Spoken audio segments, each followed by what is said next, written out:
Ever pause to consider the narrative that plays out in your mind, the conversation you have with yourself? It's a silent dialogue that shapes your reality more profoundly than you might realize. Welcome, dear listener, to an exploration of self-talk, the internal chatter that can be either the making or unmaking of us. Sometimes it's a soft whisper, other times it's a loud and clamorous echo. It's the voice that guides you, criticizes you, or praises you, and it has a profound impact on your perception of self and world. Self-talk, in essence, is the ongoing internal conversation we have with ourselves, which influences how we perceive situations and how we react to them. It's like your very own personal radio station that broadcasts the running commentary of your thoughts, feelings, and expectations. Yet, not all self-talk is created equal. Some of it is positive, serving as a motivational coach, while other times it can be negative, acting as your worst critic. This distinction is crucial because the tone and content of your self-talk can significantly influence your psychological well-being.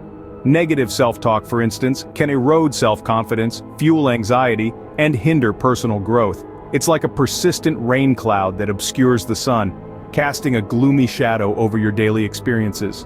But fear not, dear listener, for there are ways to challenge and reframe these thoughts. On the other hand, positive self-talk can boost self-esteem, enhance performance, and even help manage stress. It's like a personal cheerleader that encourages you to face challenges with confidence and optimism. And the beauty of it is, you can cultivate this supportive inner voice with practice and patience. The connection between self-talk and various aspects of life is fascinating. It's pivotal in managing performance anxiety, mitigating self-criticism in relationships, and fostering self-transcendence to overcome toxic self-criticism. This internal dialogue is not just a background noise, it is an active participant shaping your life's narrative.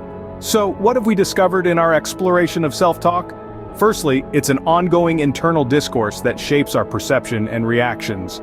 Secondly, the tone and content of self-talk can influence our psychological well-being. Thirdly, negative self-talk can be detrimental, while positive self-talk can be beneficial. Lastly, self-talk is not merely a background noise, it actively shapes various aspects of life. But remember, dear listener, managing self-talk is not about silencing the critic entirely, but about finding a balance and ensuring the narrative is constructive, supportive, and nurturing. It's about distancing oneself from the inner critic and fostering a more supportive inner voice. And with time, patience, and practice, you can become the master of your own internal radio station. So as you navigate your day, remember to tune into your internal dialogue. What is it saying? How is it making you feel?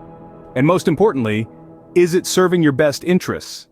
After all, the most important conversation you'll ever have is the one you have with yourself.